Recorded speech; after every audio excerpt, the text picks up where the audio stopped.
Thursday night football. It's opening night.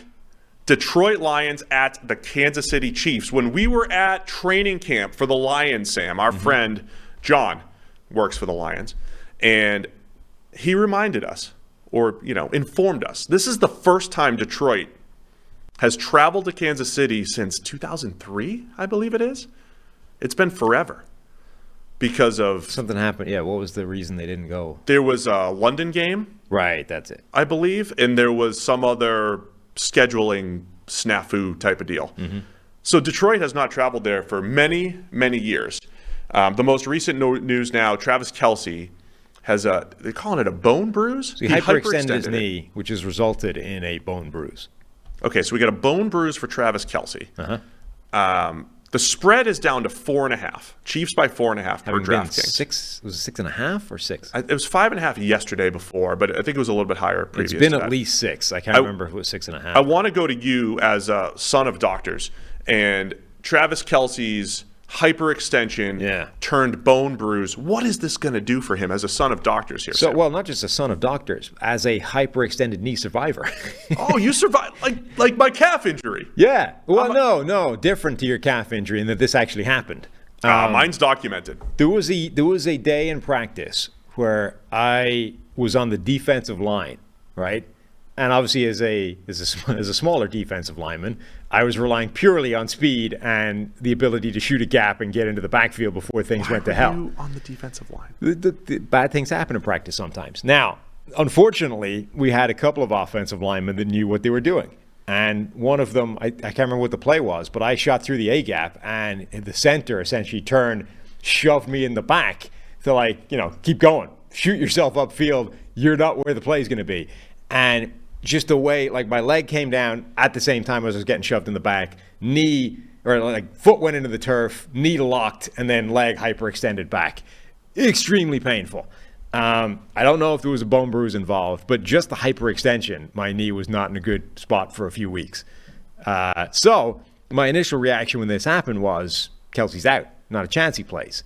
Now, Jason Kelce has come out saying that he himself hyperextended his knee last year and told a story about how he did it, which seemed to involve believing he could kick a piece of wood and break it, and that somehow hyperextended his knee. I can't quite picture how that's possible in my head, but it sounds staggeringly dumb, which he says it was the stupidest thing he's done in a long time.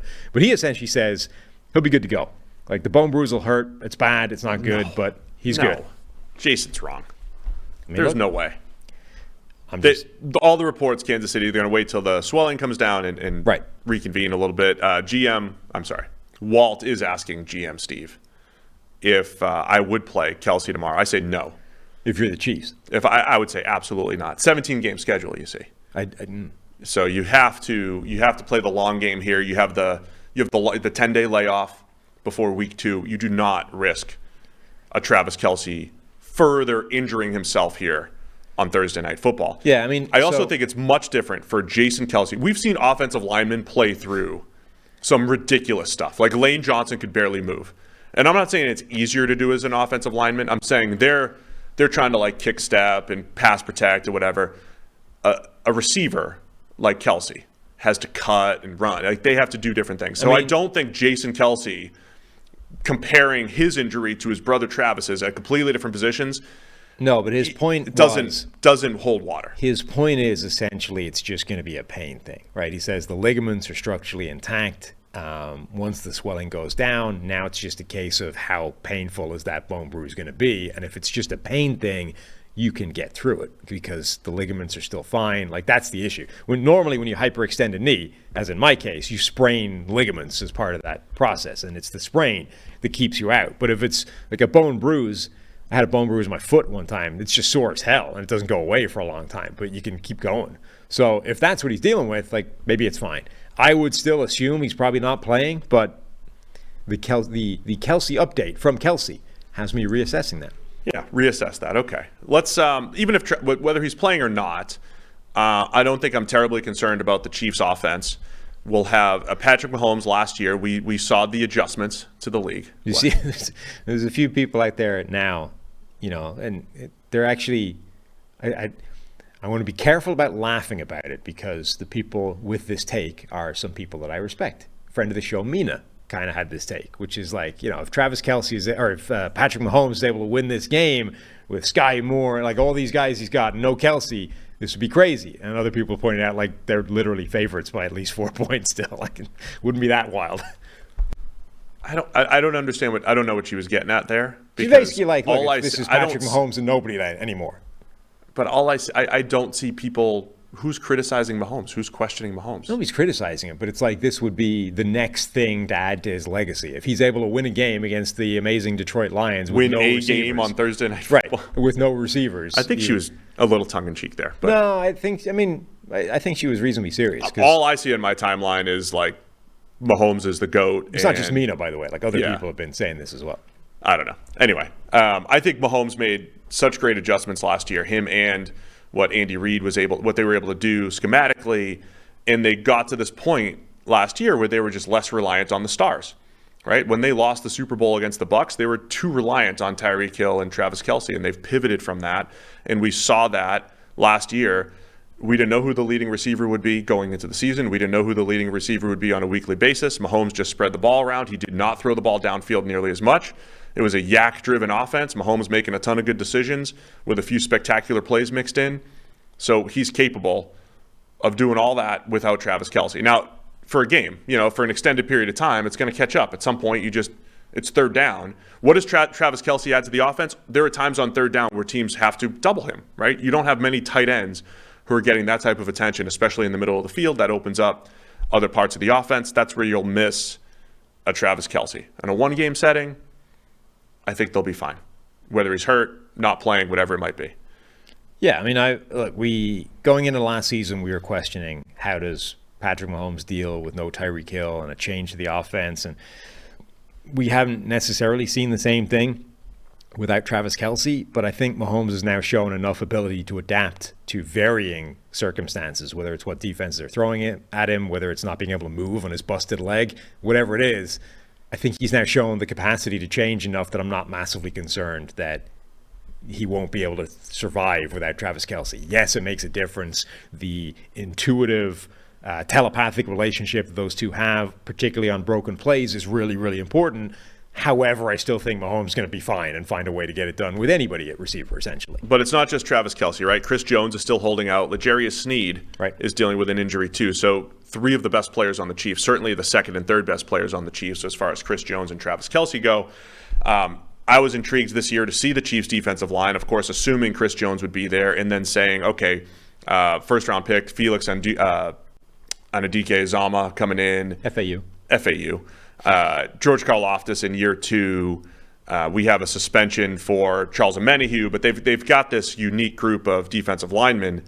But that looks like a weak group right now with Omenihu suspended, with Chris Jones holding out, and a good Lions offense coming. They are down quite a lot of players. This isn't the Chiefs team we should be expecting for most of the season. They are missing a lot of players, and they're missing some quite important players. They're also, by the way, rolling into the season with a completely new tackle duo for the first time in a couple of years. I want to see what that looks like.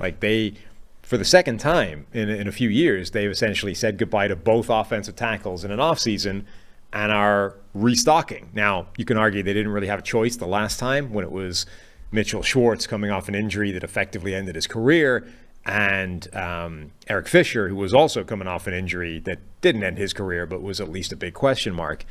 This year they voluntarily did it. They decided not to pay Orlando Brown, instead threw the money at Juwan Taylor, and then they bring in Donovan Smith for the other side. But it's a new duo, it's a new combination, and as much as Juwan Taylor's been a pretty good pass blocker, I don't quite buy this idea that he's one of the best pass blockers in the NFL, and this is amazing. He's been solid. I don't even know if he's an upgrade over Orlando Brown, albeit on the opposite side, just in terms of where the money was spent. So how that Chiefs tackle duo does against what should be a good Detroit Lions pass rush is something to watch. Yeah, you're hearing a lot of reports that this is the best tackle duo that Mahomes has had. I'm not ready to buy into that at all. Because people forget not only how good Mitchell Schwartz was, how good he was in the 2019 Super Bowl run, only one pressure in those 3 games. Schwartz was an all-pro. Eric Fisher was good.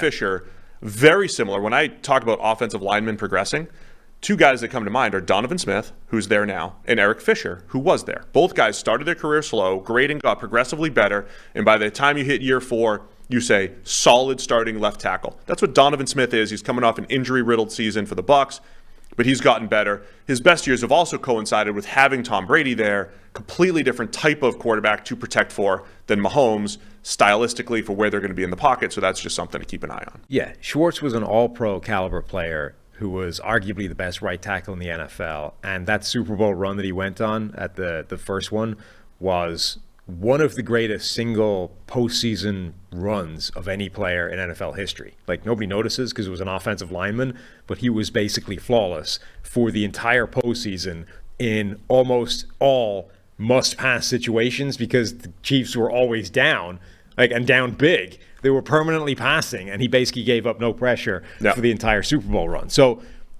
Schwartz was essentially the best player in the league at his position. Nobody since that has come close to that on either side of the line. So it's not the best tackle duo. Now, all that said, I do believe that the Chiefs, the last 2 years, have had the best front-to-back offensive lines that Mahomes has ever had. Sure. Back in 21 and 22. The interior is outstanding. Joe Thuney, Creed Humphrey, Trey Smith, left to right. So I think they'll still be good. Remember when Mahomes got hurt last year, these dudes did not let him get touched on the playoff run. But I am interested in seeing the tackles, especially against these Detroit pass rushers. Detroit is loaded on the edge now, assuming Aiden Hutchinson, who was excellent in the second half last year, continues to progress and maybe takes that step toward stardom this year. And, you've got guys like James Houston, who is that elite, one-stop shop pass rusher type. Sorry, one-trick pony is what I'm looking for. Pass rush type. Those guys can have a big impact in this game against the new tackle duo.